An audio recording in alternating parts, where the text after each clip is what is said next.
I will let you just kick us off. Okay. We're so excited to get to this point. A group, Jerry, Kent, Paul, Jim, have been working over a year to get us to this point. So we are grateful for your work to get us to this point. And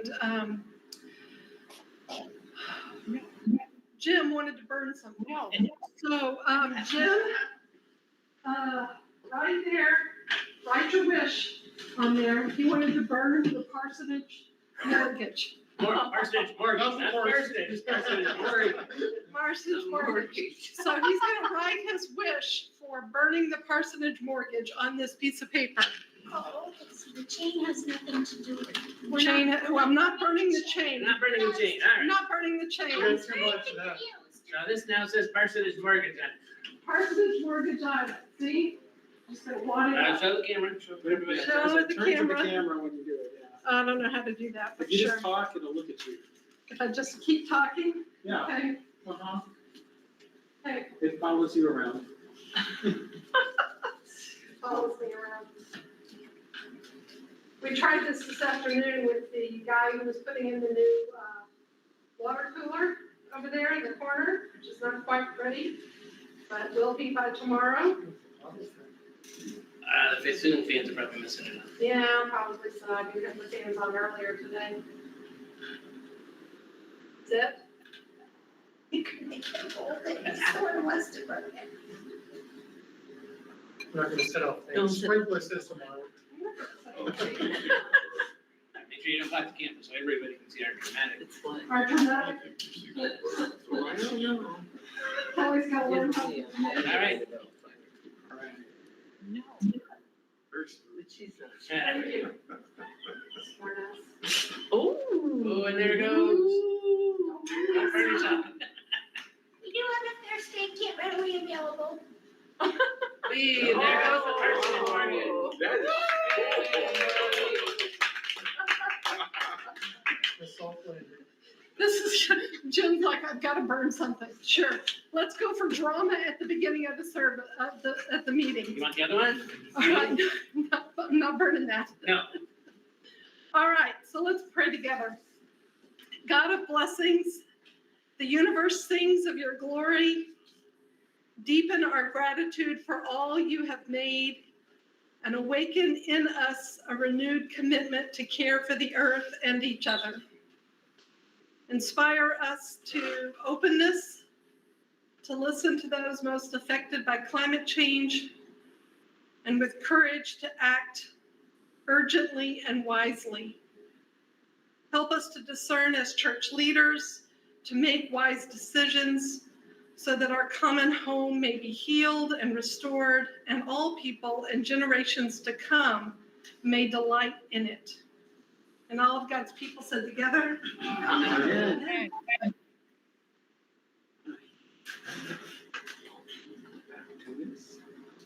Broadcast over here? There's too many things. Hi, I'm Jerry Harrow. We have a good crowd here in the room, maybe a dozen. And I'm not sure how many is online. Hope I see 10 online as well. So that's a pretty good turnout. So what we're here to talk about tonight is the solar project that we're trying to get off the ground. So I'll give you a quick agenda about what we're going to go through tonight. We're going to talk about the project history because this has been going on a while. Talk about what we're actually trying to plan. Talk about why this is a good idea. And Rachel from Vision Energy, our partner in the installation here, is going to talk to us about solar energy in general. And we'll talk about the cost and benefits, and then we'll have Q&A. So Rachel will be here to answer questions, and the rest of the team that's been working here can also answer questions. All right, so let's kick that right off. So starting off, this whole project was initiated by Kent Swanson in like February of last year. And it was through the United Methodist Men, and he was working with Revision, and he got an initial proposal from them on how to provide solar power for the church. We then that was one proposal, one preliminary proposal, and we actually got a couple different ones from revision at that time. One in February and then one in May updated. Then we also had, there were other investigations that we performed other than just that one. The conference had a solar power, darn, I can't keep remembering the name. What do they call it? Study. Case Yeah. Case study, that's the word, thank you. We're one of the case study teams. Case study was the word I was trying to come up with. So we've looked at cooperating with other congregations. We put out an email to a bunch of different congregations in our area and to see if we could maybe site at a different place. We were part of the annual conference solar case study, and they were trying to, enable congregations to proceed with solar power and to figure out, well, what are the issues involved and how do we, enable them to succeed at this.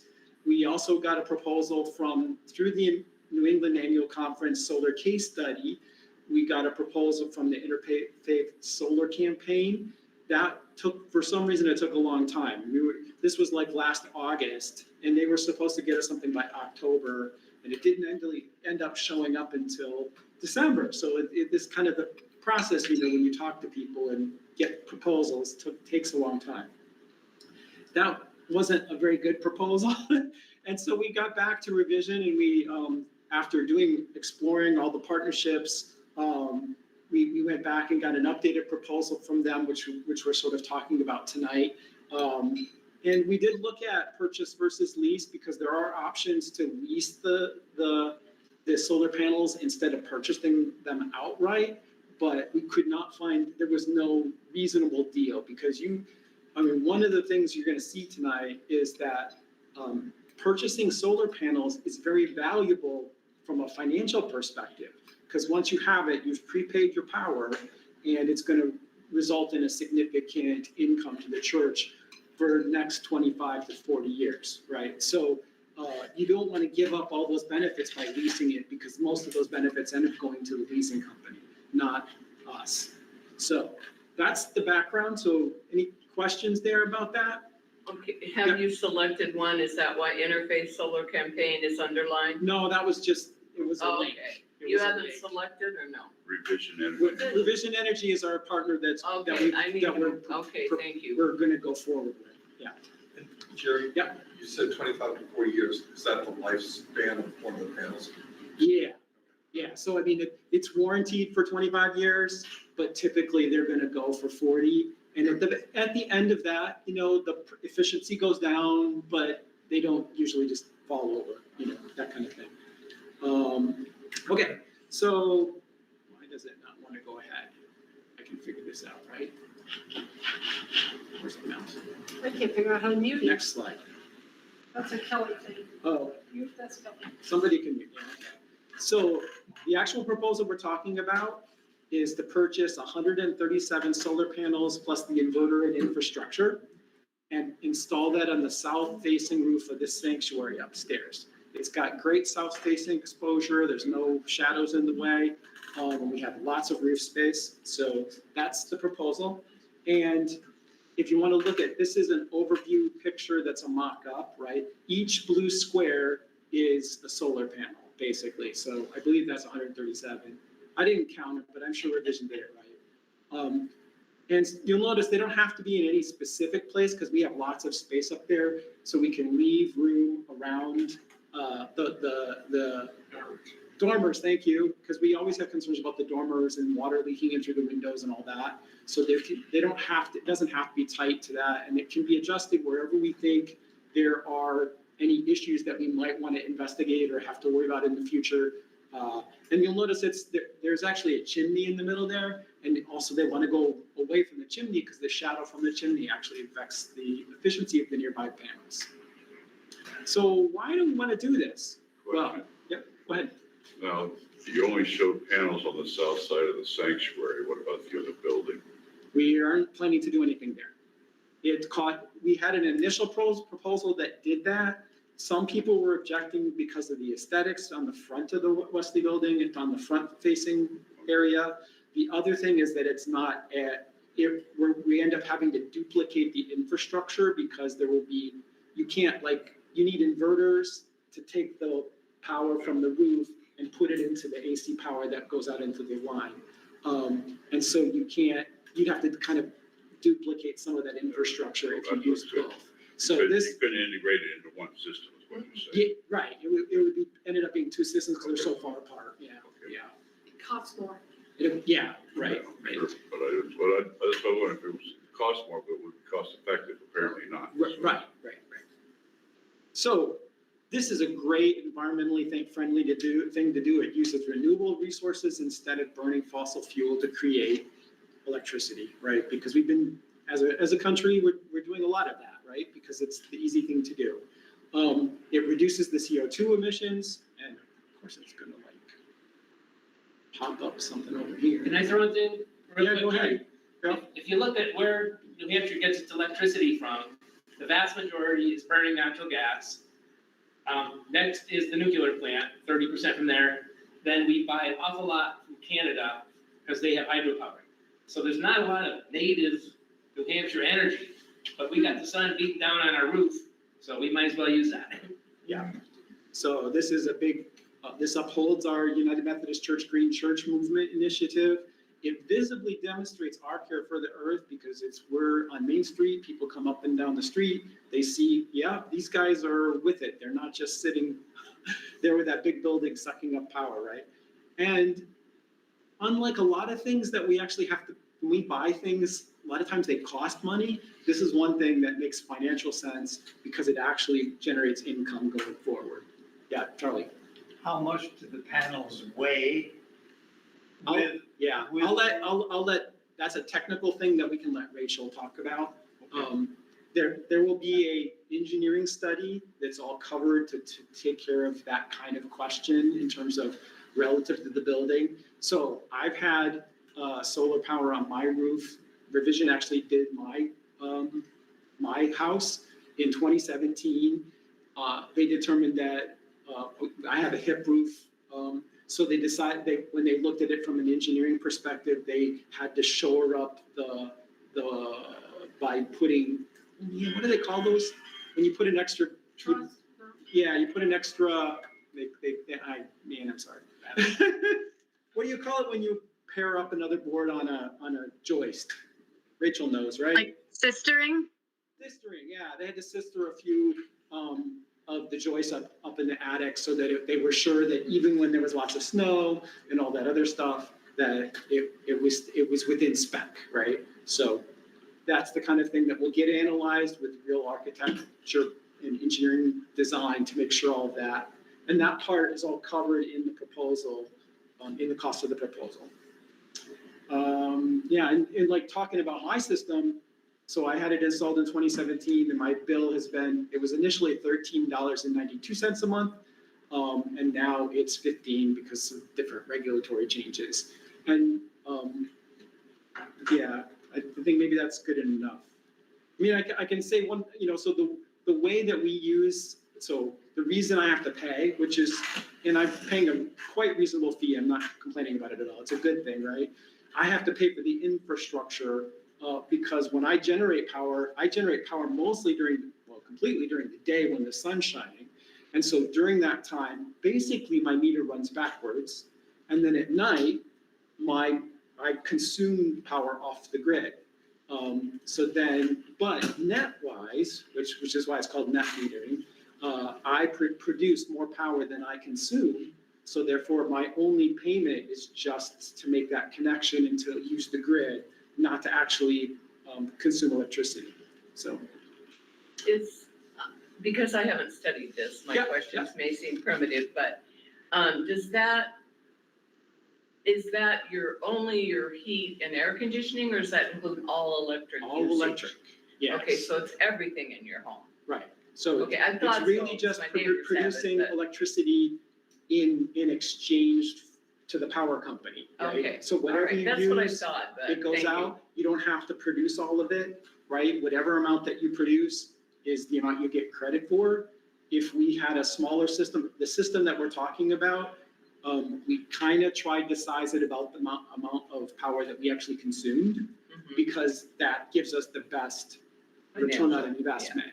We could do half that, for example, with a smaller system, and then it would only be $5,000 a year of benefit to us, and we would have to buy more electricity. But all of those things are variables that could be Okay, tuned. thank you.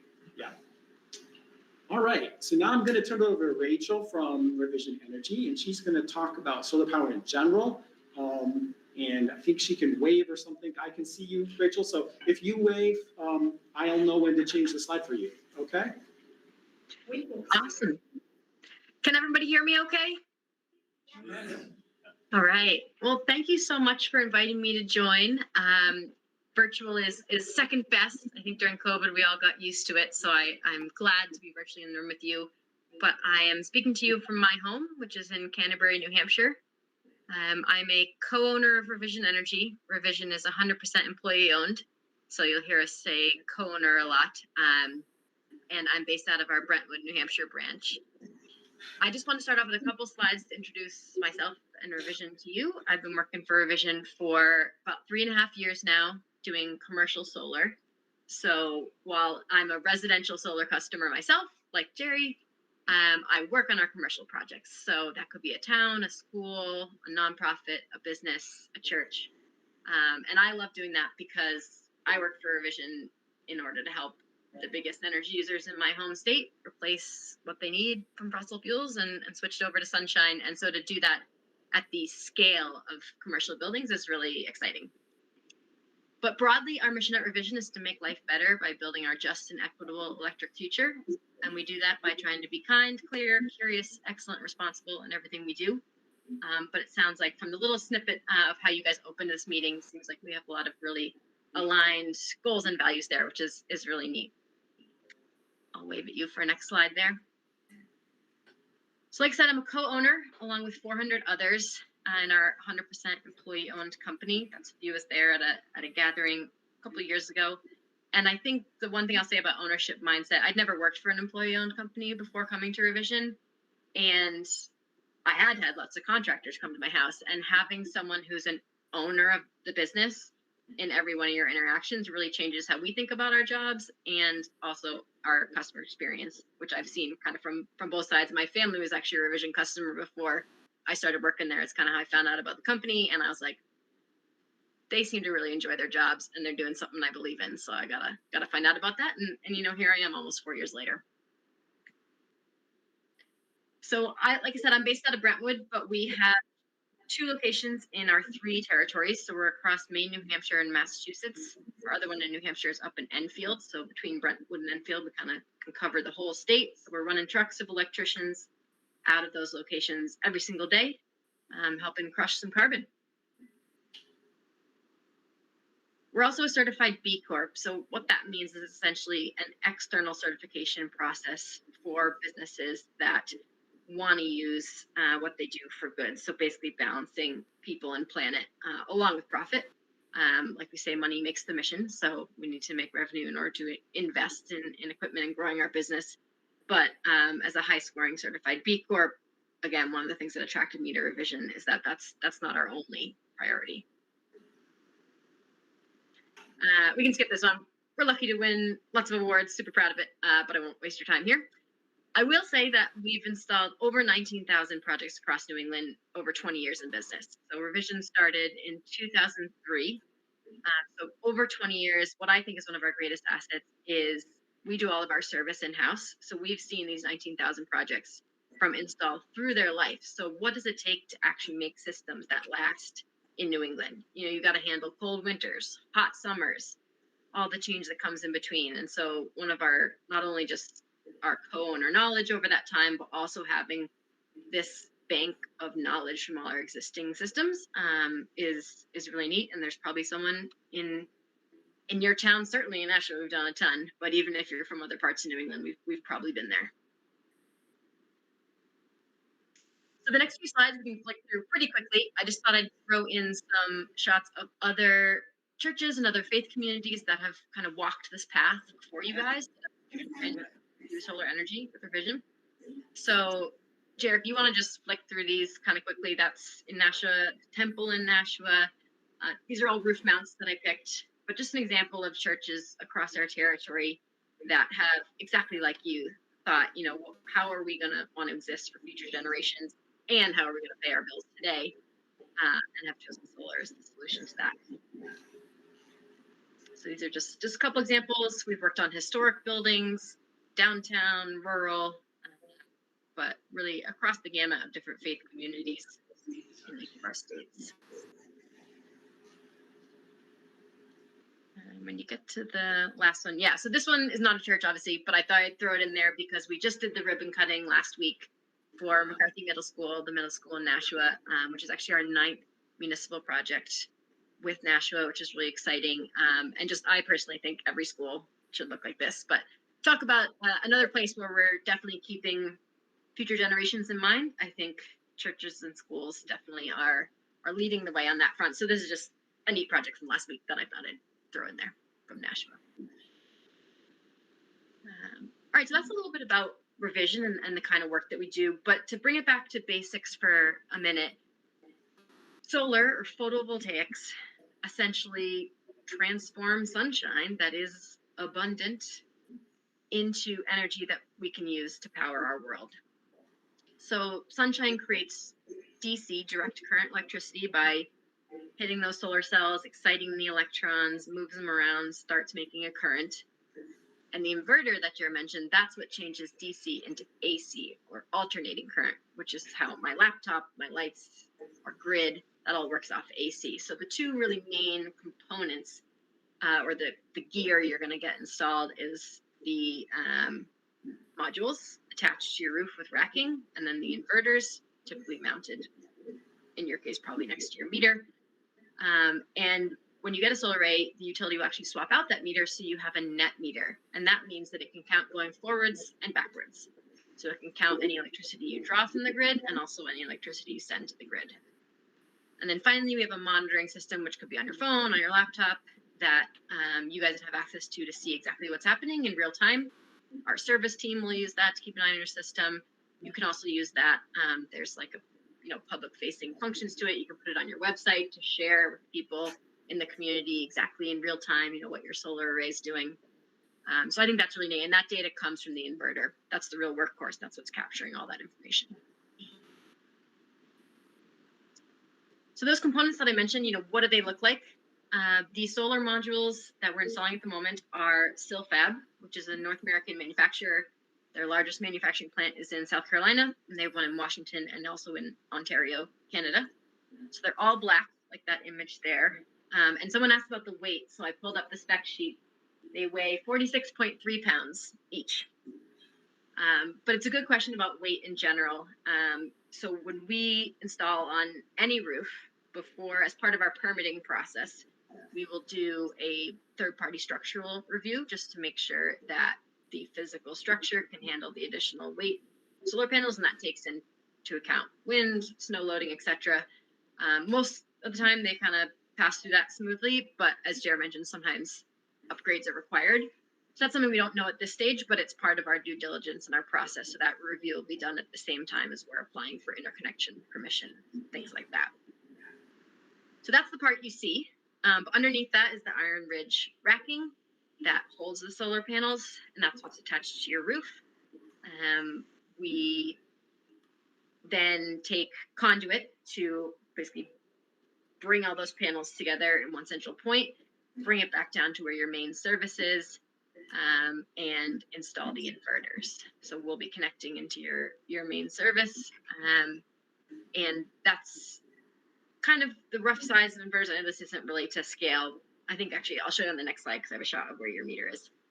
But then the metering portal that I mentioned, Solar Edge, that makes the inverters, also does the monitoring, and power optimizers are those little clips. They go on the back of every panel. So if any of you are familiar with solar from maybe a decade ago, it used to be kind of like Christmas lights, like one goes out, they all go out.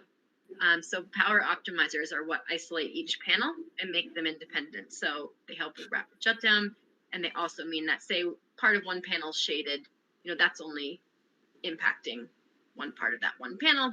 So they operate independently, which really allows you to maximize production as clouds move across the sky, etc. Or if there would be an issue with your system, you'd be looking at your monitoring system and you'd say, hey, why is that one panel black when everything else is, blue, lighting up and producing? It allows us to go and identify exactly which power optimizer is having an issue. So from a service perspective, we like it as well.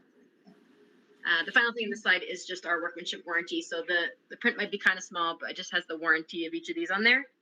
Jared mentioned 25-year production warranty on the panels, racking similar 20-year. The inverters, like I said, they're the real workhorse. They're a 12-year warranty. You can buy an extended warranty up to 20 years, but we typically, so in the cash flow, as part of the proposal, we modeled in replacing those halfway through the life of the system. So that's an expected expense. Those inverters are working hard for 12, 15, 20 years. So you'll want to replace those halfway through. And then our workmanship warranty is 5 years. That's good for that. So just a couple shots from the site visit. When we're on site, we take a bunch of details around your electrical equipment on site, your meter, those transformers mounted on the pole, and then the building itself, which is neat, and it gives us information we'll need. We'll do a second technical site visit once we're under contract by a licensed electrician who can go in and actually open up your panel, things like that if needed.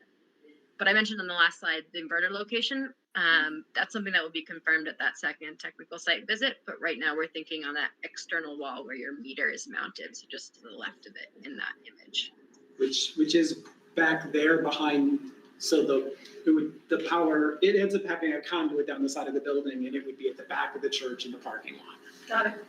Yeah, so it's right next to your meter, which is perfect. All right, you can go to the next slide. So there's basically two ways that a solar array generates revenue. First is through a process called net metering. And this is kind of what Jared described a little bit, but it's when you start spinning your meter backwards.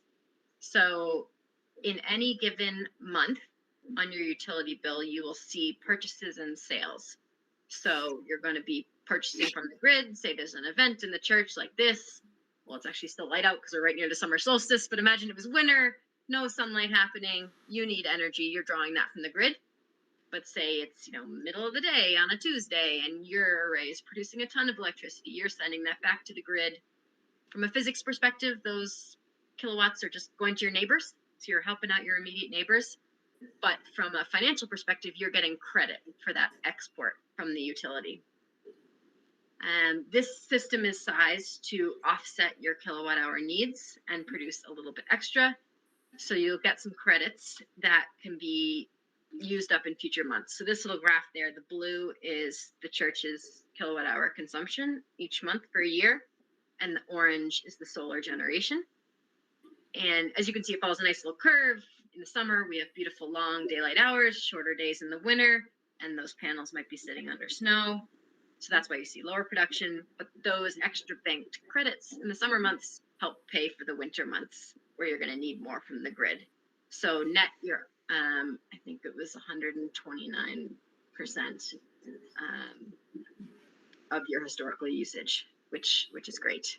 So those credits are one way that solar makes money. And to be honest, the most valuable kilowatt hour is the one that the utility never knew about, the one that you used in real time. The building needed energy, the sun is shining, you use it right then. And then the final slide here, the second way a solar array can generate revenue for your organization is through selling RECs, so renewable energy credits. And that's just, we'll set you up with a REC aggregator. It's essentially selling the green credentials. So utilities across New England have to meet certain renewable portfolio standards. And so they go out to people who've installed renewable energy and buy credits in order to meet those requirements. They're traded on a market. There's nothing you really need to do. You basically get a check quarterly, but it's an additional income stream for your project. I could talk for a long time, so that's a lot of information I've thrown at you. I'd love to hear what questions you have, or Jared, if you want to keep going through your presentation, we can circle back to questions at the end. However you want to play. Let's see what I had. So I just had a couple slides. So clearly, to summarize from the proposal, the projected annual savings is about $10,000 a year. And our electrical consumption would come primarily from a renewable resource, which is cool.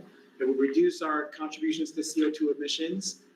Long-term, the cost savings is really awesome. So $175,000 over 20 years, $410,000 over 40 years, which is it's not the guaranteed length, but a typical expected length perhaps.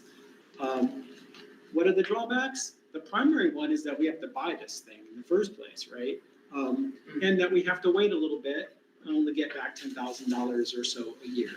But otherwise, it's, there's not a lot of moving parts. As she said, there's the inverter, which actually isn't a moving part, it's an electrical device, but it does wear out, whereas the panels themselves are just, silicon made of sand with some glass on them. So it's a really reliable kind of technology that's been around for quite a long time. It's gonna tell me. There we go.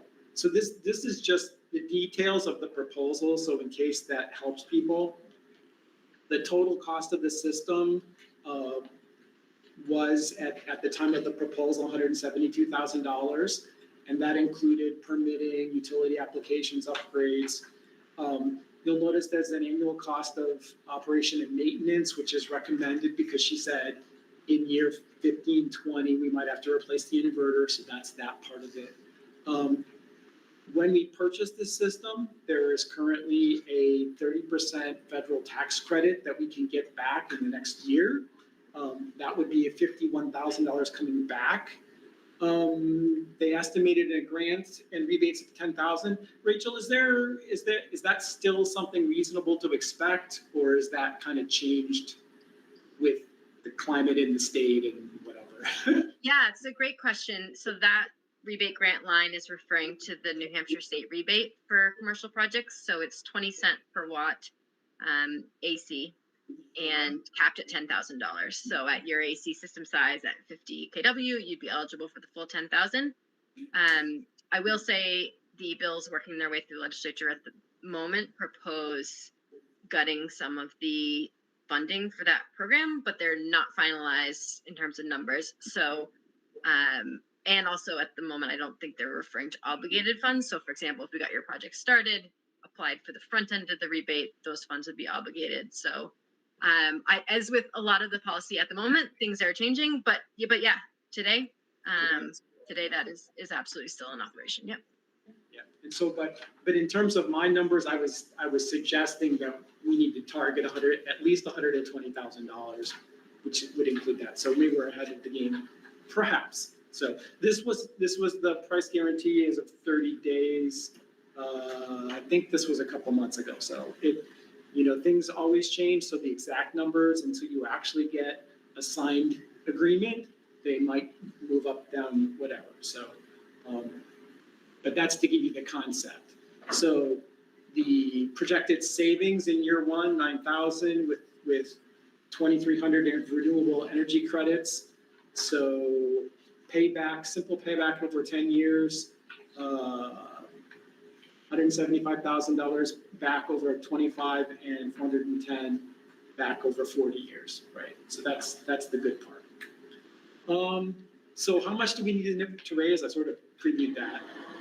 About $120,000, because at the current time that would include a $55,000 rebate from the federal government for the total, which was $175,000. Is that clear enough?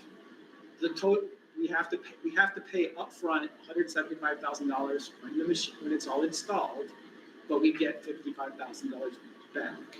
And we're actually intending, and as Rachel said, there's a lot of changes coming in the Congress and in the House of Representatives in Concord. So it's hard to predict, but this is at the current time, we think this is what it is. And if it changes before we get our project completed, that might change our calculus, right? So if we don't get 30% back, we might not do the project, right? Or we might have to scale it back significantly. So it's not like we're gonna, spend more money than we have, okay? That would be my presumption. I think if we don't raise more than 120,000, then that would mean we will need some kind of short-term loan. And I've been in discussions with the New Hampshire Community Loan Fund, and this is exactly the kind of thing that they are really, we are, one, a charity, and two, we're installing solar power, two things that they're super, part of their, those are two really high priority things that they like to support. So we could get, for example, an 8% interest-only mortgage for a year to cover the difference between the 120 and the 175 until we get the rebate from the federal government, right? So, yeah. So we have to come up with 120K before we can do anything. Yeah, pretty much. That would be what I would hope, right? Because we're really not intending to increase our long-term debt. And I think the numbers are all can be moved a little bit one way or the other in terms of the size of the system and all of that. So, but that would be, I would think if we had anywhere close to $120,000, we would be in really good shape. We could go right ahead and be confident that this is all gonna work out great for us, right? Because part of that is you have to sign the agreement, give a deposit, and then all the things can kind of fall into get the ducks in a row, right? Get the project pre-approved so that we're then lock in the rebate from the federal government, all those kinds of things. And we kind of want to be able to do that very quickly because things are changing, right? And if we had confirmation that we had $120,000, I would say that we could do this at the next church council meeting. And then the engineering study and the ordering of the materials and all that stuff could actually commence. And again, I don't know, Rachel, in terms of how things could change after, like if we approved and put down a deposit and something else changed, we could certainly work things, I would presume, right? I mean, I don't know what things they would be, but. Yeah, and we can certainly, we can, whenever you guys want to review a contract, we've got, terms in there around terminations. Typically, just, we would be owed for work completed up to that point. So if we've done the engineering study, something like that already. But yeah, I think you make a great point in terms of if you're able to act sooner, we know the incentives are here now. We can't guarantee in the future. So the sooner you're able to act, the best value of solar. But end of the day, sunshine remains free. So solar's, it's always gonna be a strong investment. But these incentives do seem, given the tides, these are likely sunsetting much quicker than previously scheduled. So yeah, time is now, if that's helpful for your fundraising efforts. So do we have a drop dead date by which we have to have this or we can't go forward? I don't know, what do you think? Tonight. Flush cards tonight. All right. Isn't there a clause in the budget bill that says construction has to start within 60 days of the president signing of the bill? Yes, So yeah, so this would, maybe what I have, sooner than the end of the year. yes, quite true. And I was talking with Rachel about that, because she clarified that, this was what I had read at some point, but you know how things change. And it's still working its way. But if that was the case, that's another reason that if we could get approval at the church council this month with the deposit, then revision can put in an order for the materials and we end up being safe harbored into the current, which would be, it's all set, right? So that's part of the whole concern. Jerry, what bank or credit union did you say you It was contacted? the New Hampshire Community Loan Fund, so another New charity. Hampshire Community Loan Fund? Revision pointed us at them as. Yeah, I was gonna say they're a great partner of ours, and like you said, they loved it. Like they exist to provide creative financial solutions, whether it's to small businesses, resident-owned communities, et cetera. And so these types of bridge loans, yeah, we've worked closely with them on some projects. So I'm glad you're talking to them. Thank you. I have another question. Yeah. Go back to the slide about the protected savings. That So one? Yeah, energy savings year one, $9,000. So, in a previous slide, it said we were producing 129% of our energy needs. I wonder if, I don't actually have the proposal at my fingertips. Do you have it there, Rachel? Yeah. So sorry, what was the question? So, right now, we're budgeted to spend $15,000 on electricity this year. And if we're producing 129% of our energy needs, why is that savings not higher? Yeah, great question. So if you look at your electricity bill, there's basically two chunks, the delivery and the supply. So yeah, that's great if you have a bill right there. Solar, anything with a kWh next to it, solar will impact positively, will offset. Those are the kilowatt hours. That's the variable cost. If you use more, you pay more. If you use less kilowatt hours, you pay less, and that supply rate is what you pay for supply. So whether you're on a third party supplier or default Eversource, the other half of your bill is the fixed cost. So anything with a KW would be like your demand charges. And we don't model those as being positively impacted by the solar at all. And in reality, they might be, but the reason we don't is because demand is basically paying for the capacity of power you might need. So Eversource measured the most power you ever drew in the month and charged you for that. And in practice, we do see solar helping that. But like this, if it's a Tuesday night and it's dark and you're using lots of power, and in that one moment you hit this high peak of demand, that's what you're going to be charged for. So because that could happen at any moment, not necessarily when the sun is shining, we assume that your demand charges are not going to be impacted. So we're just looking at that supply, anything with a kWh there, and any power that's used in real time is offsetting the full kilowatt hour value. So this Eversource never even knew this kilowatt hour happened. You used it right in real time. Anything you export or send back to the grid receives a credit. It's not quite a one-to-one credit. They do take a bit of a haircut for use of their lines. So they basically credit you 100% of supply, 100% of transmission, and then 25% of distribution costs, because they're saying, you know what, that kilowatt hour traveled, you needed our grid in order to run your meter backwards. So that's the logic there. But that formula's set in stone. It's in law. It's in the PUC 900 rules. And so the value of the credit goes up and down, depends on what supply costs. So I will say as well, these projections are based on what Eversource Rate G customers, the current 12-month average for how much kilowatt hour costs. Eversource have already announced a minimum 17% increase on some of their costs coming into the summer when the rates will change. So as rates increase, as everyone is modeling they will, your payback only drops.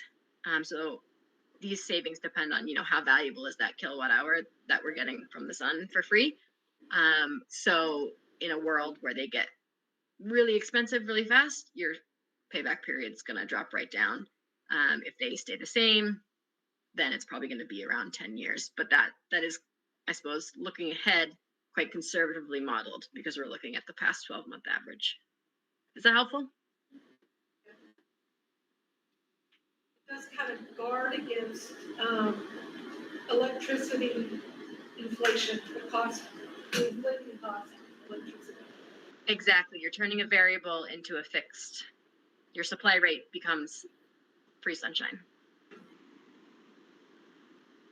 And now for some good news. Yep, go ahead. Just to continue on with the net metering, is that something that's in flux? Because a lot of this savings is built on the whole net metering thing.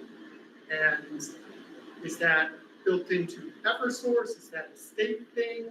How is that governed, and how variable might that be? Yeah, great question. So it's regulated by the PUC, the Public Utilities Commission, and currently net metering is in place through 2040. They are constantly reviewing it. The state had done a study showing the real benefit. We would argue the net benefit is far greater than what you're being credited right now. There's no sort of new iteration of net metering planned at the moment. In the past, There have been sort of net metering 1.0, net metering 2.0, and the precedent is that projects are grandfathered into whatever the net metering setup was when your project was launched. So my parents, for example, have had solar since 2010. They're 15 years in, they're grandfathered, they're on net metering 1.0. So they're on slightly different rules than, say, my home that was installed many years later. So that's how that's worked, and it sits with the PUC. Okay. Good Yeah. questions. When we commit to this and are in with revision, then we walk into that federal credit. It's not based on ending the project, completion of the project. I'll let Rachel answer. Yeah, I couldn't quite hear the end of it, but talking about locking in the tax credit. Yes. Yeah, so this is certainly subject to how the budget bill defines things when it is passed. So it's moved from the House to the Senate. As it's written currently, as someone mentioned earlier, projects would only have 60 days from bill passage to be placed under construction. It doesn't necessarily mean the project needs to be fully built or we need to actually be out there on the roof. They haven't released details of what the requirements for under construction will be, but looking at previous years, so we've been through this before when there was step downs in the tax credit, for example, scheduled to step down from 30% to 26%. And in those years, what the requirements were was basically you had to procure a certain amount of the materials. So we need to have, we need to have done the engineering enough to get to that point. We need to have, POs, taken delivery of modules, things like that. But that was enough. So previously 5% of materials was enough to qualify as under construction.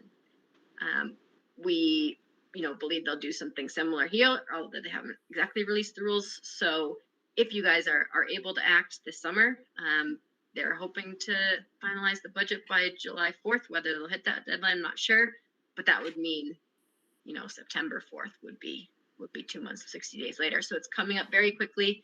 Something we're certainly working hard with industry partners to advocate for more time, a much longer runway for these projects to plan for a step down. Because as you know, it's hard to gather the finances in such a short amount of time.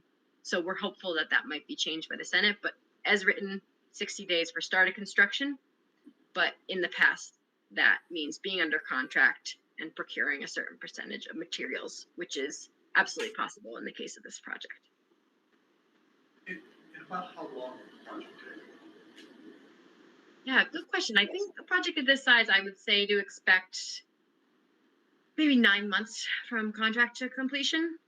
Permitting is going to take a chunk of time at the beginning, and a lot of that rests with how quickly Eversource is moving through projects.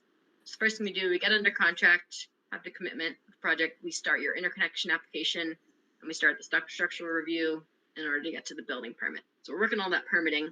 So there won't be any activity on site for a couple months.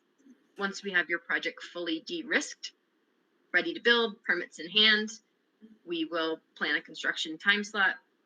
A system of this size, probably only a matter of a couple weeks in terms of actual time of my co-owners on site. And then finally at the end, Eversource comes to place it in service. So I think if you have in your heads, anywhere between 6 months to a year, maybe around 9 months from signing the contract to producing clean energy. And Jerry made a good point about the incentives. They're all designed to come after the project's placed in service. So they're rebates. They're not like paid as you go. So from a cash flow perspective, it's great. You're already thinking about how that's going to land. So once the project's placed in service, we provide some documentation and you guys apply to the federal or state government, depending on the incentive, and those will come back to you. So I think you have a pretty good plan in terms of, a year and a half from now, we would kind of be at that net investment number.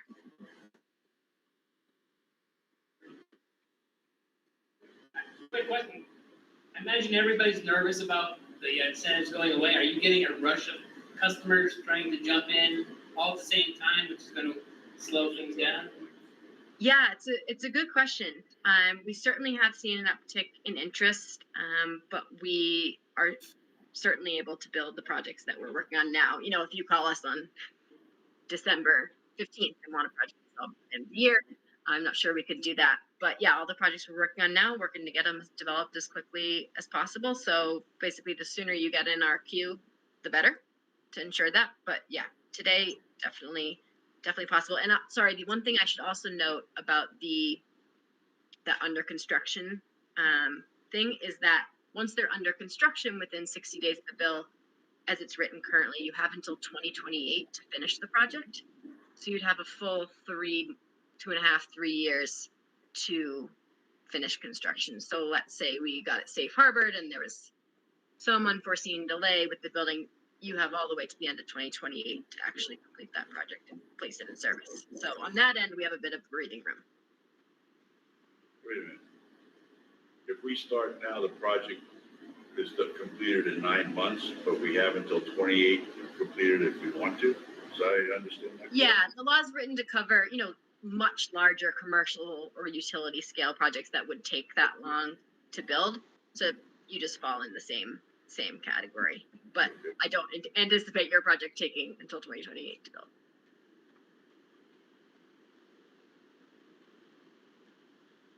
So let's give you some of the more positive news.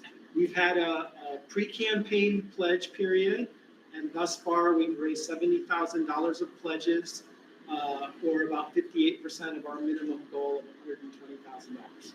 So to get this project started, we just need another $50,000 in pledges to enable us to sign the contract for this particular price. So How many total pledges is that? 7. Seven. I'm sorry, what did you say, Paul? How many total pledges made up of 7,000? Those are the little pie graph are the pledges, and you can see there's some large pledges, 2 medium pledges, and 4 other pledges. Sorry, my hearing aids aren't that great. Gotta get new ones. 7 people have kicked in so far, so that's the colored stuff. The gray part is what we need left. Okay, thank you. So Now, wait a minute. go ahead. We need another 50K or 120K to get started. Yeah. Now, do we finance the balance? Is that the idea? If we don't hit 170K, then we're gonna have to finance for a year-ish, Okay. 6 months-ish. And I believe you don't need the full amount of money until you start the project. Is that true, Rachel? So our typical payment schedule would be a deposit of around 20%, and then we bill on a schedule of values. So it's essentially as we do work, we would bill. For small projects, they end up landing maybe in 4 chunks. We bought all the equipment, and then we had 2 weeks of install labor. On larger projects, they stretch out over months. So 20% is what you'd be looking at, which my math, so like $35,000. On this project, which if you looks like you do have that pledged at the moment, which is awesome. It's a great starting point. But I think having a picture of where the remainder will come from is probably wise as well. We want to know where it's coming from, absolutely. Jerry modeled how we could get there. And, for those of you who got the initial kinds of pledge card, the top level C level was 50,000. We have a couple of those pledges already, and we're gonna need 1 or 2 more in that category, and 1 or 2 more in the flower category, which is 15 to 30. So in the modeling with just how we can get there, with knowing that we'll have a lot of people who will be able to give in the 1,000 to 3,000 level, right? How do we get there? We need some of those leadership seat giving. So we modeled how we get there by knowing. Yeah. Any other questions there?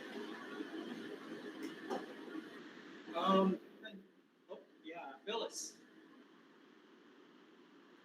You're on mute, I think. Yes, you're on mute. You're on mute, Phyllis. Louder. Phyllis, you're on mute.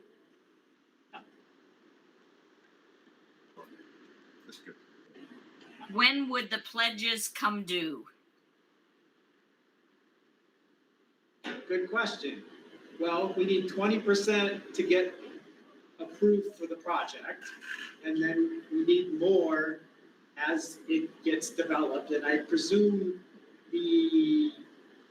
it's gonna be in the fall before there are too many more blocks of money required. Is that reasonable, Rachel? Yeah. So kinda in the next, this year-ish, kinda. In the next what? In this year-ish, This year-ish. year-ish, okay. This year, kinda-ish, yeah, yeah. And but if we know it's coming, right, and we're gonna have to, I guess it depends where we are. If we're going to have to take a loan from the foundation for, 6 months, then the fact that it's someone that's gonna be later in early 2026 wouldn't be a problem. If we were really lucky and got it down to the full amount, then we would need it, right? Because otherwise we'd have to take some kind of loan somewhere. I don't know, maybe the trustees have some amount of money we can borrow temporarily, right? Or there's other things like that, perhaps. Thank you. Good question. So we have a relatively new roof that was installed in 2020, and based on the manufacture of that roof, our shingles, the shingle warranty is not impacted by solar. And as I mentioned earlier, it should be possible to maintain spacing from around any of our problem areas that we might want, that we've known there have been issues in the past along the gables, et cetera. We can leave spaces around it so you can walk up there. I believe we have plenty of roof space for that, so. Were there other? Nancy? I'm just thinking of a practical point of view. If I pledge a certain amount of money now, then I can assume the pledge coming up will be more similar to my pledges to the church, monthly or yearly, however you do it. So you're not gonna be giving that same initial amount. I'll just pick a number, 5,000 initial pledge. Then in the years coming up, is it reasonable to assume that most people will be pledging another amount in addition to their church pledge? I think that's pretty obvious. Am I correct? Not sure I understand the question. Can anyone explain it better for me? I mean, Are you suggesting that you make a pledge, say, next year? No, a pledge right now. Yes, to pay right now a pledge, and then a second Pledge one. right now, cash, give it. Yes. And then you want to make another pledge next year to further the solar project. I'm just asking, I'm hearing that that's what will be required. No? No, One-time pledge. yeah, one time. Oh, Like when we did the connector, we had envelopes and you would pledge every so often. We're not doing that. We're just asking for a one-time upfront. oh, this was a one-time. one-time thing. We're not gonna, well, when this other money is due for the total project, that's going to be borrowed? We're not going to have. So the difference, so if we raise, the most it would possibly be $175,000. If we got all of that, there would be no loan, there would be nothing. And whenever that money came back to us, we would then have $50,000 that we could use for paying down, say, the existing mortgage on the connector, Okay, right? all right, thank you. It's I'm only if sorry, but I if we just don't don't raise my more than practical 100 terms. Right, but if we don't hit that whole number, then we will want to look at, can we get a loan, short-term loan for a year to cover that difference until we get the credit back? Okay, thank you.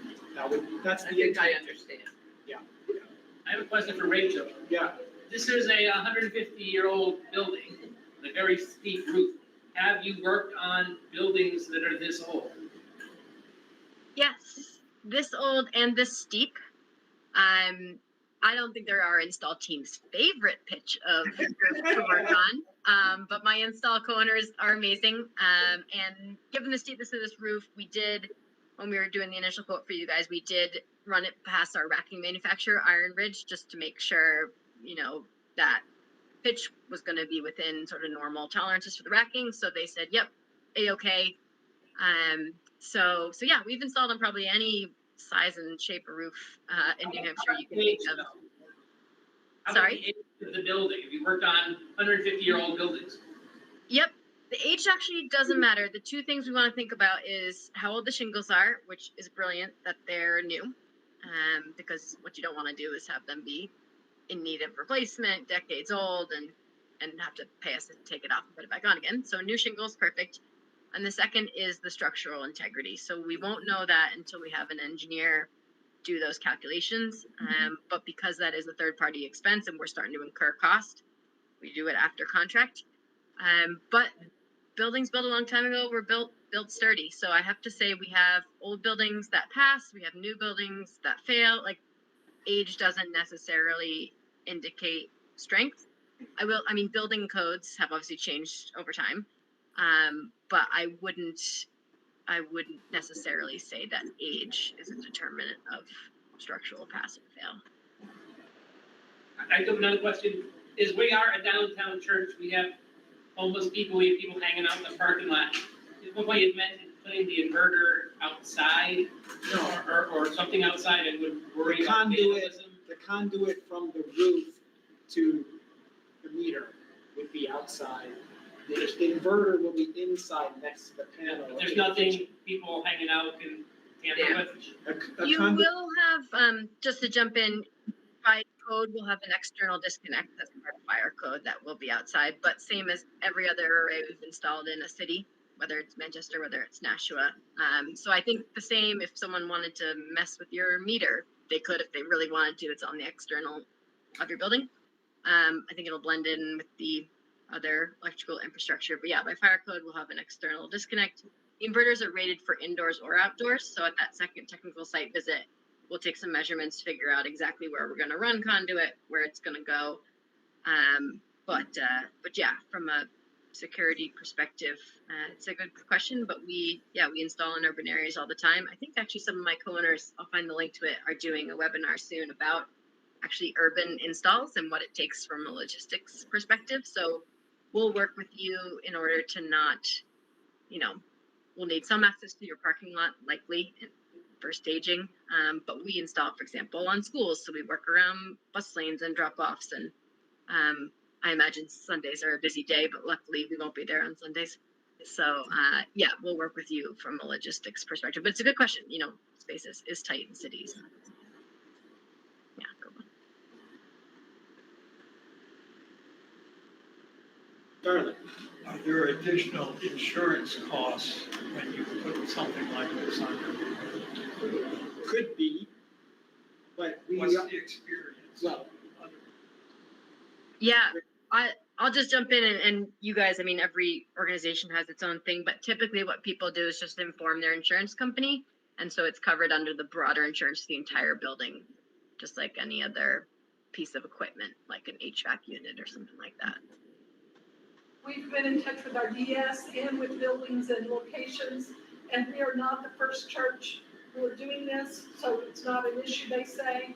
And they actually are trying to encourage this behavior at the conference level.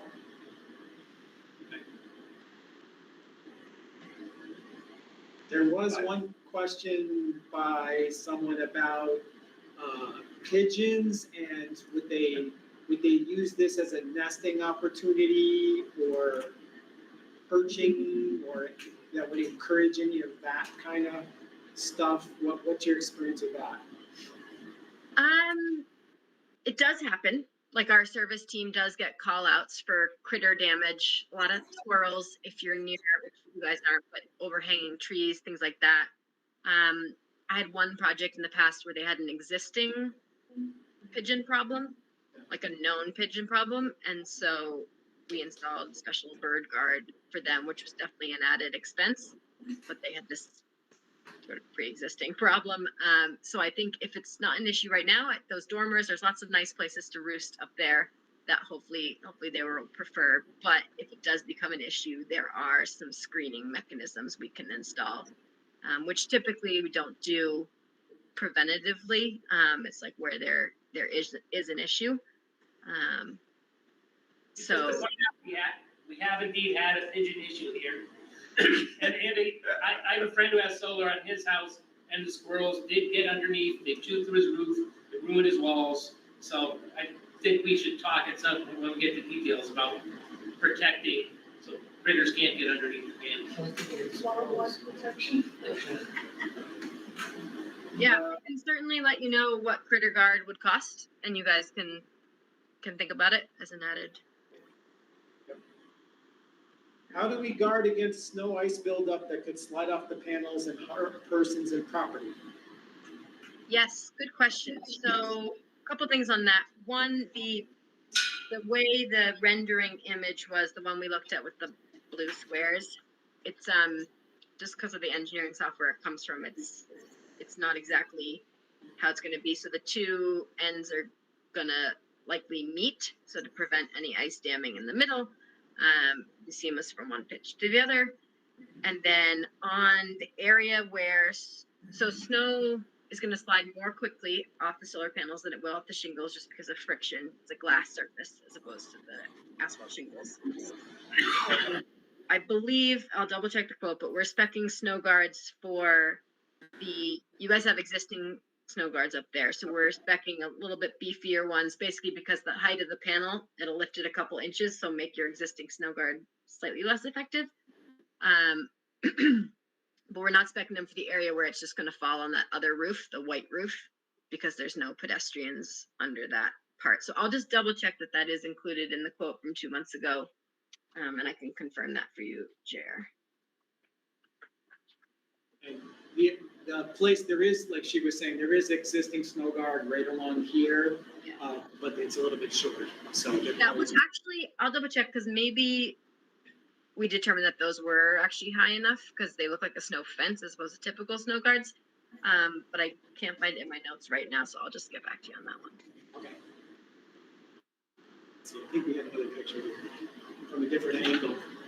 Yeah, the one of the building, you can see the snow fence. You can see it, yeah, oops. Yeah. Oh, I went the wrong way, here it is.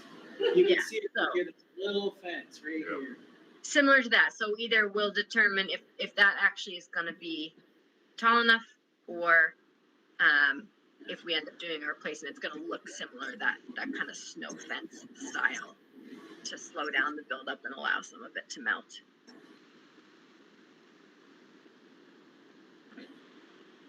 Other questions? I have a question. Yeah. So if everything would go smooth as possible, we could consider that this whole project would be completed and totally paid for by this time next year. Exactly, that would be the goal, yep. And we'd have to figure out how to pay off any loan that was needed No, it'll be done by next year. by next year. Yep.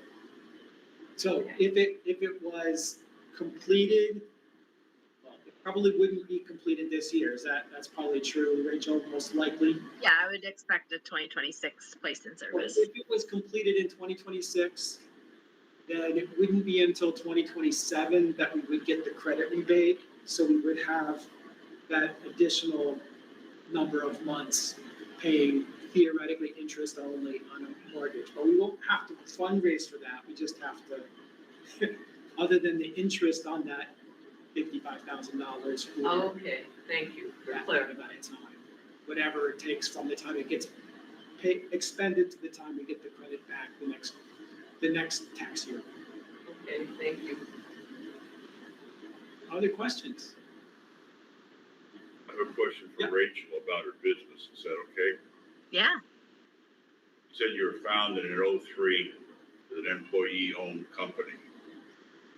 Was there a solar company before that became a employee-owned company, or did there several people came together to form the company from scratch? yeah, great question. We became employee-owned in 2017, so our founders sold the company to the employees a few years ago. So a lot of our founders, well, Bill is retired, but the rest are still working in the business, but just made the decision for the future that they wanted to see. They were like, let's sell it to us all. And so we've been co-owned for, I guess, 8 years now. That's what I suspected. Thank you. Anything else? I'm about to lose my voice because I don't like to talk because I'm an introvert. engineer. Hard to believe. Hard to believe, but geez, you just push against it. So, can I turn it over to you to talk about anything else you want to talk about? Okay, Let's do it. okay.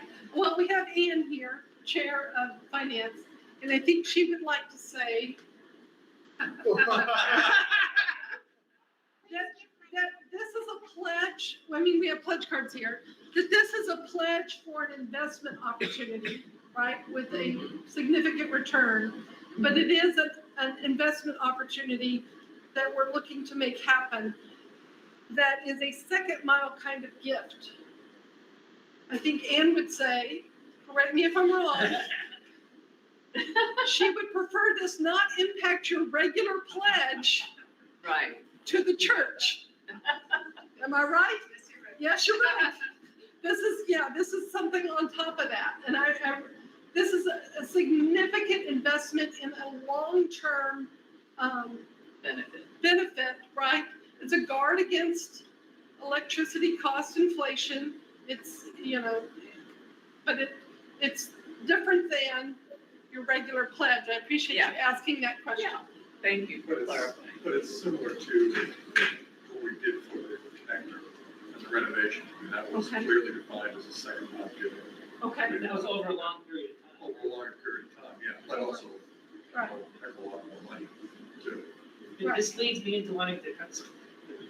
Can you cut something? Yeah. Yes. Jim wants you to guess. This is a chain that y'all put up back for the connector. Do you remember that back in the day? Yes. This represents the debt that you incurred for the connector, a much longer term, larger project, right?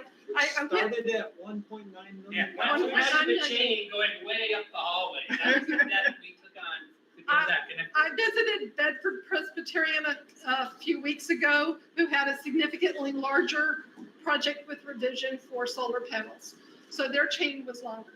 But, so we started there, and we have taken off pieces of this chain as we have moved down the loan, right? But we, at some point, probably during COVID, forgot to stop removing links to the chain. So at this point, it says we owe $225,000 on that mortgage, that piece of that loan. Anybody want to guess how many of these we need to start removing? Do you want to do this, Jim? Because I know you like I don't drama. remember what each thing represented. Like, how much did each? Each one is $5,000. $5,000. Do not burn. So, I'm like, because it's down to 100,000. I read the, It's spoiler alert. I read the snapshots that. Paul Curtis, Good I job. love you. All right, so Make quick work of it. So, let's just say. Ah. No, so Mavis was right. This chain that used to be 225,000 is now worth 110. it depends on your opinion. That's on here. So I'm going to cut this off. So this much debt has been paid off already. Our chain is significantly smaller. The connector is well on its way to being debt free. That was my dramatic move. Thank Well, in you. addition to setting fire to things. Oh yeah, if you came late, you missed us burning mortgage. We burned the mortgage on the parsonage because of a generous donor. So, for those of you who were concerned about how much debt we were taking on, it seems reasonable at this point. Especially because it's not intended, we're not planning to do any debt beyond a year. Right? So, The optimist in me is hoping we get enough that we don't have to take any mortgage at all. And if we get a federal rebate, we use that for something else, pay the rest of that off or whatever. Let's do it. Let's do it. Nancy says, let's do it. We already turned one in. I think we already turned one in. I'm not sure. Ours is in.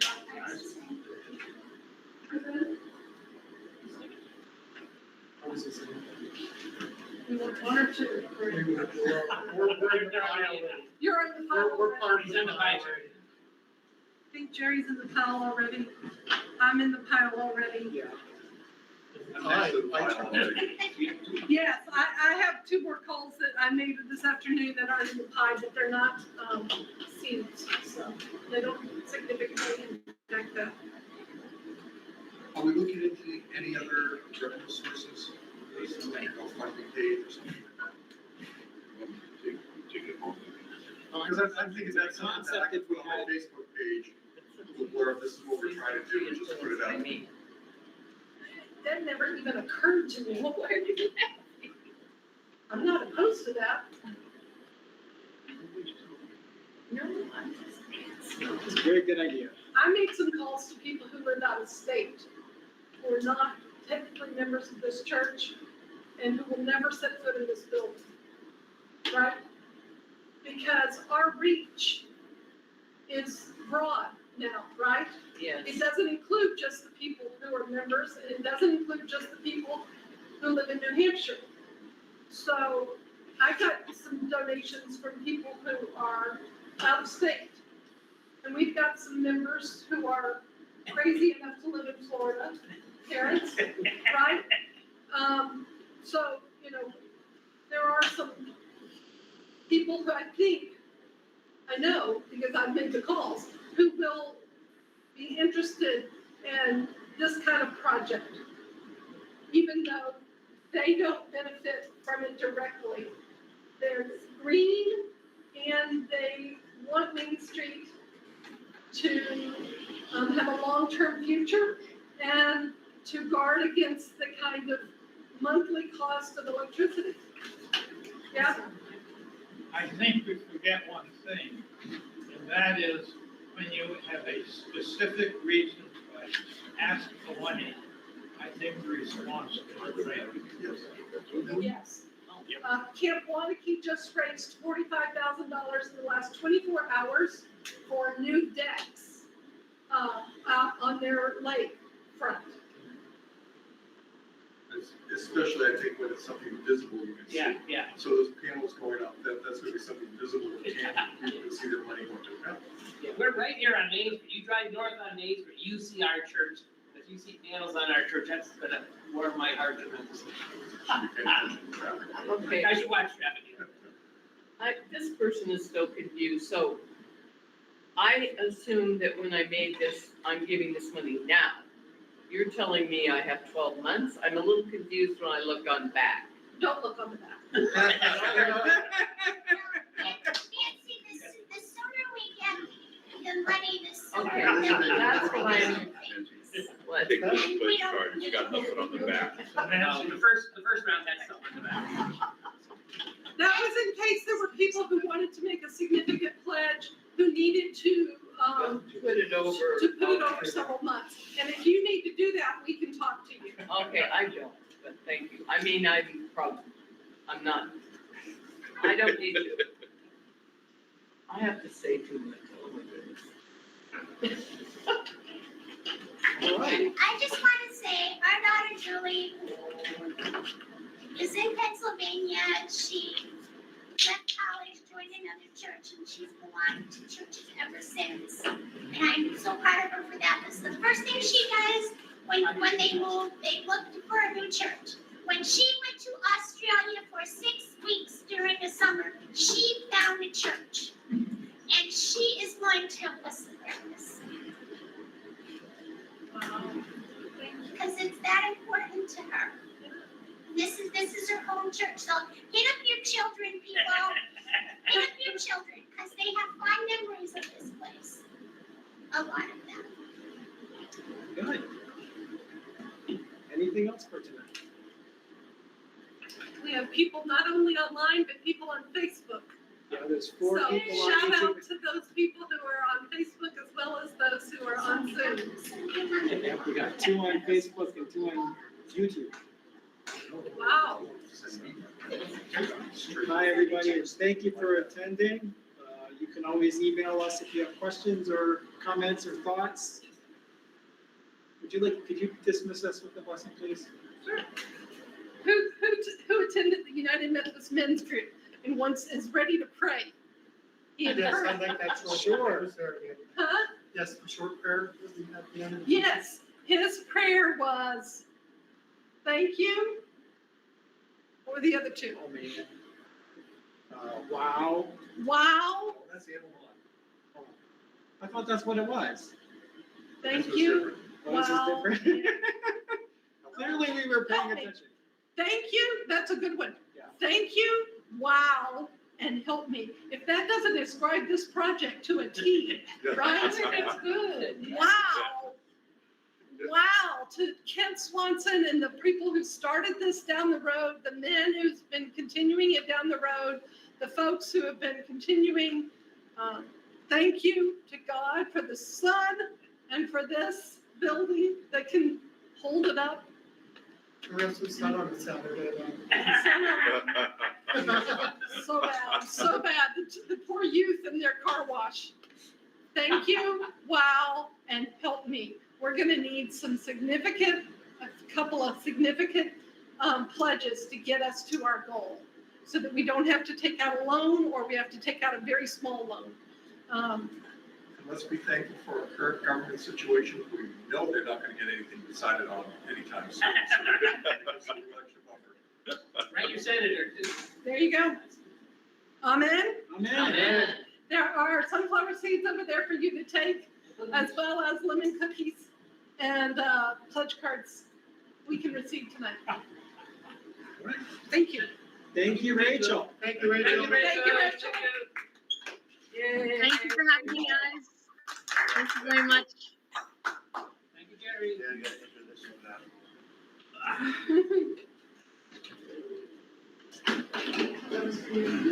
I printed this out before I came.